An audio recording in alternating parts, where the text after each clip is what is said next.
Not every machine to roll off the line was a masterpiece. In the 1960s, General Motors, the Titan of Detroit, birthed icons and embarrassments alike. Behind the chrome smiles and sales brochures, some cars cracked under their own promises. These aren't legends. These are the cautionary tales, the mechanical missteps that haunted garages and highways alike. 1961 Pontiac Tempest. It looked like innovation, but under the skin, the 1961 Pontiac Tempest was a house of cards waiting for the wind. GM tried something bold, a compact car with European flair, rear transaxle, and a rope drive shaft that curved like a question mark under the floor. The idea was radical. Better weight distribution, smoother ride, innovation for the masses. But innovation, when rushed, becomes fragility. The slant-4 engine was literally half a V8 sawed down the middle, resulting in brutal imbalance and bone-shaking vibrations. Owners described it like riding a jackhammer in a tin box. The rope shaft made maintenance a nightmare, and the transaxle leaked like a sinner in confession. Nothing lined up. Nothing lasted. It was supposed to be GM's answer to the growing compact segment, but instead, it became a whisper in GM's Hall of Shame. The car rusted quickly, broke often, and left mechanics scratching their heads in frustration. It wasn't just flawed, it was doomed by its own ambition. A great idea, ruined by the rush to market. The Tempest left behind one lesson. Just because you can reinvent the wheel doesn't mean you should. 1960 Chevrolet Corvair.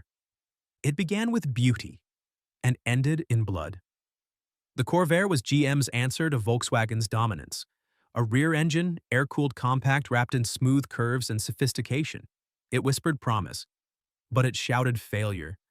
Because beneath its stylish skin lay something deadly.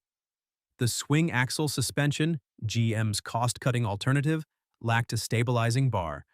That flaw, almost invisible, made the rear wheels tuck under during tight turns. It spun out. It flipped. It killed. Ralph Nader tore it apart in unsafe at any speed, and the Corvair's name became synonymous with automotive negligence. Its rear-engine layout created lift in the front, making steering feel ghost-like. Brakes faded. Oil leaked. Heat was uneven. Every component argued with the next like a broken orchestra trying to play Beethoven. To the untrained eye, it was a sleek, modern marvel. But to those who drove it too hard, it was a trap. GM tried to fix it in later years, but the damage was done. Public trust? Vaporized.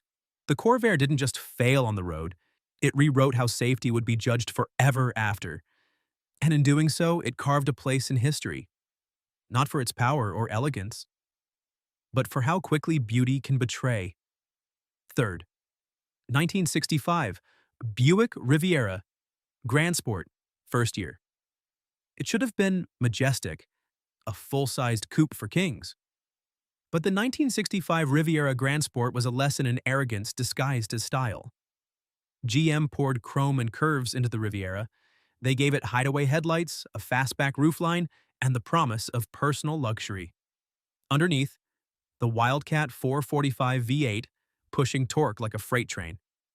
But there was a catch. Or rather, a few too many. The transmission couldn't handle the engine's force. Slippage was common, and the gear shifts felt like rolling the dice. Steering was numb, almost floaty, making the Grand Sport feel like piloting a couch at 80 miles per hour. Brakes? Too soft for the weight. Suspension? All show, little spine. Then there was the heat. The Riviera ran hot, boiling in its own performance. Engines cracked, radiators wheezed, and in the South, drivers cursed the cabin's unbearable summer suffocation. GM had aimed for muscle luxury fusion, but forgot that beauty means nothing when the beast inside is gasping for air. It sold on its looks, but it survived on luck. The Riviera Grand Sport of '65 was a warning shot. That horsepower without harmony is just brute force dressed in velvet, and no amount of leather could hide that. 1968, Chevrolet Chevelle, 300 Deluxe 5 8 variant. The badge said V8, but the soul missing in action. The 1968 Chevelle 300 Deluxe looked like a muscle car's baby cousin. Sharp edges, wide stance, and a front grille that tried to intimidate. But step inside, turn the key, and you'd feel the lie. This wasn't Supersport DNA. This was an empty suit. GM's attempt to market a stripped-down performance car for budget-conscious buyers resulted in a mechanical shrug. The V8 was choked by emissions tuning and low compression. Acceleration lagged. The power was there, somewhere, but buried beneath layers of cost-cutting. The ride was stiff. The interior? Spartan at best. No frills, no thrills. Just blank metal and hard vinyl. Suspension creaked, panel gaps yawned, and build quality was as uncertain as a coin toss. It wasn't just uninspired. It was unfinished. GM offered power on the brochure, but what buyers got felt more like punishment for being frugal. It was a car that could have been more, if anyone had tried. But instead, it rolled off the line like an afterthought, thrown into the shadows of its more iconic siblings. Forgotten, unloved, and unimpressive, the 300 Deluxe didn't just fail to roar, it barely whispered. 1964 Oldsmobile F85 Jetfire. The name promised flight. The reality was a nosedive. The 1964 Oldsmobile Jetfire was one of the first production cars with a turbocharged engine. On paper, it was revolutionary. Compact V8, forced induction, futuristic engineering. But in GM's rush to push boundaries, they forgot something critical: the driver. The turbo system required a special fluid. Turbo rocket fluid, a mix of distilled water and methanol. Run out of it, and the car would detune itself, becoming a weak-kneed cruiser. Most owners didn't understand it. Dealerships didn't explain it. And refilling the fluid was an absurd ritual. The turbo unit itself was fragile, prone to leaks and clogs. Acceleration was jerky, and the car didn't respond smoothly to throttle input. Turbo lag wasn't just noticeable, it was dramatic, like lighting a fuse that might not burn all the way. Drivers either abused it or babied it. Either way, it broke. GM quietly retired the Jetfire and replaced it with conventional, less risky engines. The dream died, buried under complexity and consumer confusion. It was a case of engineering ahead of its time, sabotaged by the era it was born into. A car that could have changed everything. But instead, it became a relic of what happens when genius outpaces practicality. 1960, Cadillac Series 62. Cadillac was once a crown, but in 1960, it slipped. The Series 62 of that year looked like royalty on four wheels, towering tail fins, chrome that could blind the sun, and interiors built for monarchs. But beneath the majesty, a quiet erosion had begun. A shift from substance to spectacle, from engineering to extravagance. The problem wasn't just the weight, it was the bloat. Over 5,000 pounds of metal moved by an engine struggling under its own expectations. The ride was soft, but so disconnected it felt like steering a barge through molasses. The suspension wallowed. The brakes faded. The turning radius was laughable. Cadillac had tried to outshine itself, but instead they drowned in their own chrome. Interiors creaked. Fit and finish slipped. Electrical issues plagued early runs. And the fuel economy? Catastrophic, even by 1960s standards. This was a luxury car where comfort became sedation, and power became pantomime. The Series 62 wasn't just a car, it was a warning that prestige, when hollowed out, becomes theater. And by 1960, the curtain had started to fall. 7th. 1962, Chevrolet Chevy 2, Nova, 4-cylinder variant. The name said Nova, but it sparked no fire. Chevrolet's attempt to challenge compact imports birthed the Chevy 2, a car designed in 18 months, built to be basic, cheap, and quickly replace the Corvair's growing safety scandal. But haste leaves fingerprints, especially under the hood.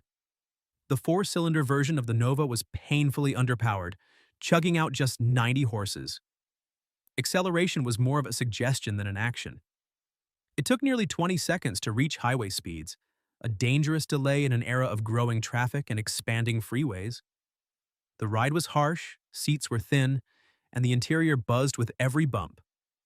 And while the body design was functional, it was also forgettable, a bland silhouette easily lost in a parking lot of better ideas.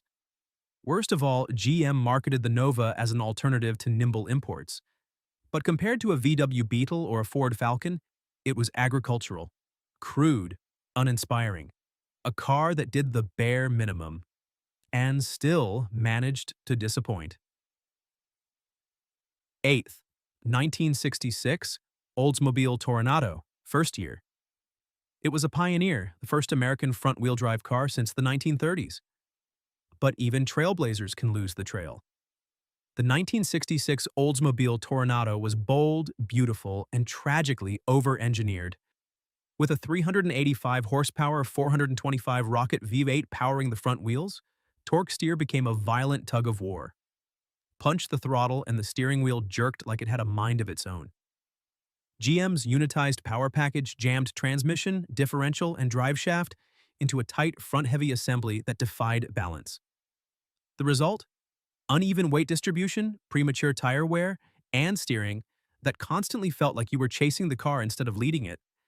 Yes, it won awards. Yes, it looked like a spaceship. But reliability? Dismal. Accessing the drivetrain was a nightmare. The brakes were barely up to the task, and the interior electronics, particularly the power windows and dash, were notoriously fickle. GM had aimed for innovation. What they delivered was a wrestling match on wheels. The Toronado proved that just because something hasn't been done in decades doesn't always mean it should be done again. 1969. Pontiac executive It tried to split the difference between luxury and affordability. But instead, the Pontiac executive just split apart. Positioned awkwardly between the Catalina and Bonneville, the executive offered nothing new, just recycled parts in a bloated frame with a badge that sounded impressive but meant little. It was a marketing exercise pretending to be a car. Underneath, the suspension was too soft to handle the weight, and the 400 cubic inch engine struggled under the burden. Steering was vague. Body roll was nauseating. It handled like a cruise ship with bad steering. Inside, the trim was uninspired, too plain for luxury, too plush for sport. No identity, no soul. Owners didn't bond with the executive. They endured it. GM killed it after just a few years, realizing it had created a car no one had asked for, and fewer wanted to keep. The Pontiac executive wasn't bad because it broke down. It was bad because it never stood for anything. It was a ghost in the GM lineup, drifting unnoticed into the junkyard of the forgotten. 10th, 1967, Buick Skylark, base model. The name whispered grace, but the drive shouted disappointment. The 1967 Buick Skylark, at least in its base configuration, was a masterclass in missed potential. Stripped of its optional V8 firepower and loaded instead with a lazy inline-six, it groaned more than it growled. Performance tepid, throttle response sluggish. A car meant to soar, grounded before takeoff. Interior plastics faded fast, seats wore thin within a year. The dash rattled. Electrical gremlins flickered behind the gauges. And suspension? Spongy and uncertain, like walking on tired springs. This wasn't Buick's fault alone. It was GM's blueprint for mediocrity and entry-level trims. Build a beautiful shell, hollow it out, and sell it on name alone. But names can't carry disappointment forever. The Skylark should have been a middle-class marvel. But in this form, it was just a badge on borrowed glory. 1963, Chevrolet Corvair Monza Spider. The Spider was supposed to fix the Corvair's sins. Instead, it multiplied them, with a turbo. In 1963, GM gave the controversial Corvair a performance halo, the Monza Spider. Turbocharged, air-cooled rear engine. It looked like a rebel in a dinner jacket, part sports car, part death wish. The turbo system was ahead of its time, but fragile beyond forgiveness. Lag was extreme, boost unpredictable, and the carburetor struggled to cooperate. Drivers reported violent throttle surges or sudden stalls. Maintenance was hellish. Mechanics weren't trained. Owners weren't warned. The same swing axle suspension flaws remained. No stabilizer, no forgiveness. Corner too hard and the rear end would snap like a mousetrap. Add extra horsepower to that setup and you had a car that could spin without warning, now faster and louder. Inside, the Monza Spider's sport trim tried to distract with faux aluminum panels and a tachometer. But the build quality was still feather thin. Doors rattled, trim peeled, and in hot climates, the air-cooled engine cooked the cabin like an oven. It was supposed to be exciting, but it became terrifying. The Monza Spider didn't redeem the Corvair legacy. It accelerated its crash.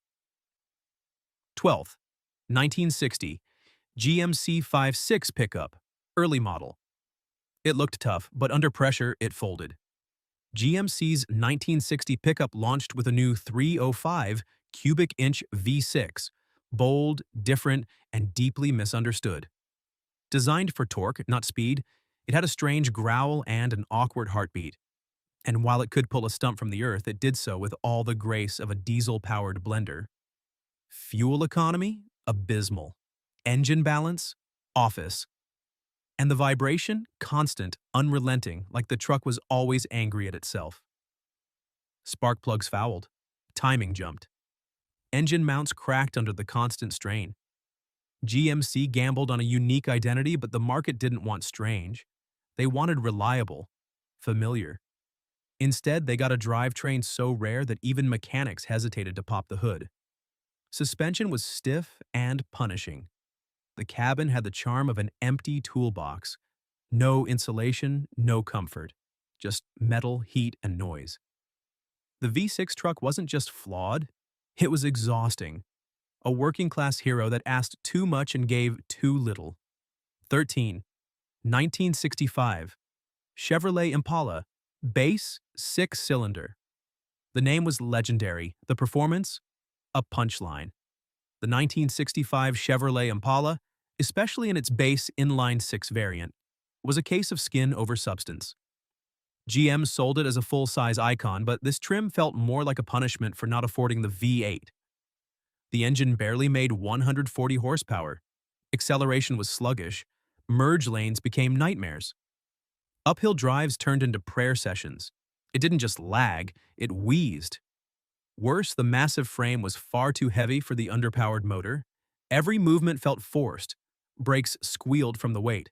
Steering was slow, and when pushed, the car leaned like a drunk trying to stand. Inside, cost-cutting glared. Brittle plastics, vinyl that split in sunlight, and a dashboard that buzzed like a dying bee at 50 miles per hour. It sold in huge numbers, but not because it was loved. Because it was cheap and wore the right badge. A sheep in Impala's clothing. Sometimes the worst car isn't the one that breaks. It's the one that never had a chance to thrill you in the first place. 14. 1969. Chevrolet Camaro, 236-cylinder. The badge said Camaro, but this one never barked. In 1969, the Camaro was a muscle car god, unless you bought the base model. The 230 cubic inch inline-6 made barely over 140 horsepower. What should have been a growl was a cough. What should have been a threat was a whimper. Visually, it still had that wide-shouldered stance, the mean grille, the hint of menace. But hit the gas, and nothing happened. 0 to 60? A week? Throttle response? Non-existent.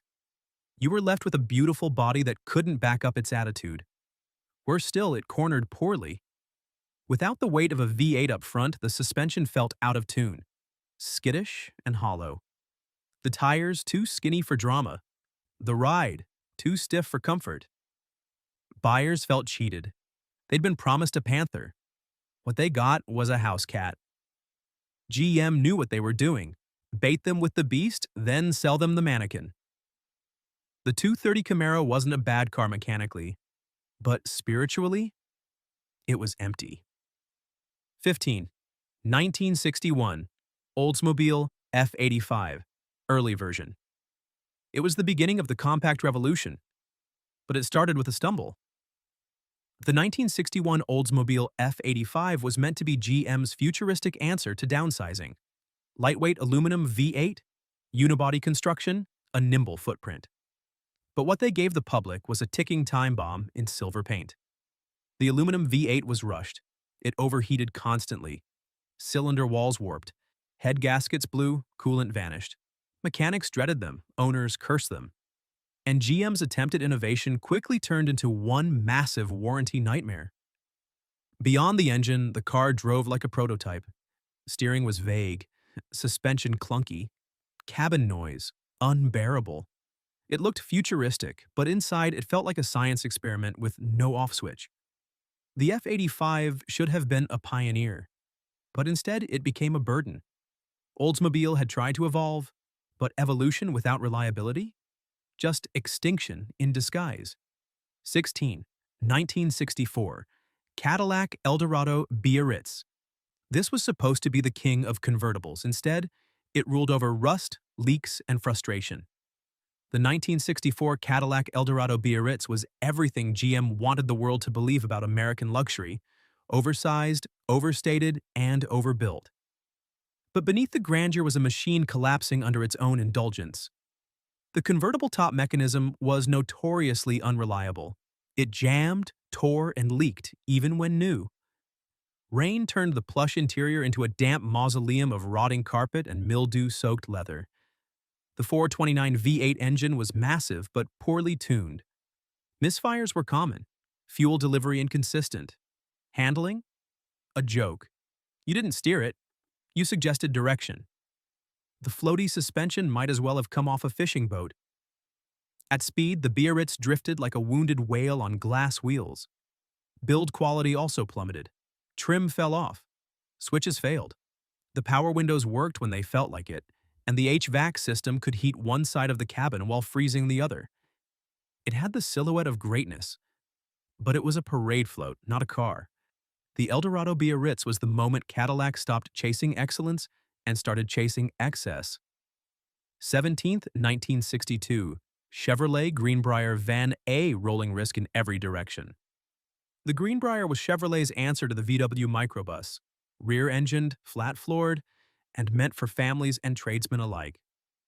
But in practice, it was a strange machine, a van that handled like a bowling ball on ice. Powered by the same rear-mounted engine as the Corvair, it inherited every flaw, especially the swing axle suspension. With a higher center of gravity, the Greenbrier was even more prone to tipping, fishtailing, and misbehaving on sharp turns. The underpowered flat-six engine struggled to carry cargo, passengers, or uphill ambition. The cooling system wheezed. Reliability was a dice roll, and servicing the engine required kneeling and contortionist patience. Inside, it was noisy. Every road vibration shook the sheet metal like a steel drum. Insulation? Non-existent. It was hard to hear the radio or your thoughts. Parents loved the idea, mechanics hated the reality. The Greenbrier wasn't just odd, it was unstable, a people hauler with dangerous instincts. And in the rearview mirror of GM's legacy, it was a quirky blip that disappeared with a whisper and a recall. 1867 Pontiac Tempest OHC inline, 6-version innovation with no legs to stand on. Pontiac wanted to experiment in 1967. Instead of the usual V8 growl, they dropped in an overhead cam inline 6, one of the first of its kind in Detroit iron. Technically impressive, yes, but execution? Fatally flawed. The OHC engine was delicate, sensitive to timing issues, and almost allergic to neglect. Camshaft failures were common, timing belts snapped, valves clattered like old bones in a metal drum. Many owners had no idea how to maintain such an advanced setup, and dealerships weren't much help either. The performance gains were negligible. The OHC setup made noise but not speed. Fuel economy barely improved. Acceleration was still a sigh. Meanwhile, the extra weight of the OHC hardware offset whatever balance the engineers had hoped for. To make things worse, Pontiac slapped the engine into a heavy body without upgrading suspension or brakes. The result? A car that felt confused, both in purpose and performance. This Tempest didn't roar, it sputtered through a noble experiment that nobody asked for. 1963, Buick Special, aluminum V8. It was light, it was different, and it was a disaster. The 1963 Buick Special came equipped with GM's experimental aluminum 215 V8, a motor designed to be light, powerful, and modern. Instead, it became one of the most problematic engines in GM's decade. The aluminum block warped under heat. Head gaskets blew with regularity. Oil leaks were not the exception. They were the rule. cooling was inconsistent, and the early metallurgy led to corrosion inside the block. Once the engine got hot, and it always did, performance plummeted. The Special's lightweight frame couldn't mask the engine's issues. It was a car that always felt on edge, jittery, loud, and untrustworthy. Repair costs soared, replacement parts were rare, and most mechanics weren't equipped for aluminum surgery. Despite the innovation, drivers grew tired of waiting for it to live up to its name.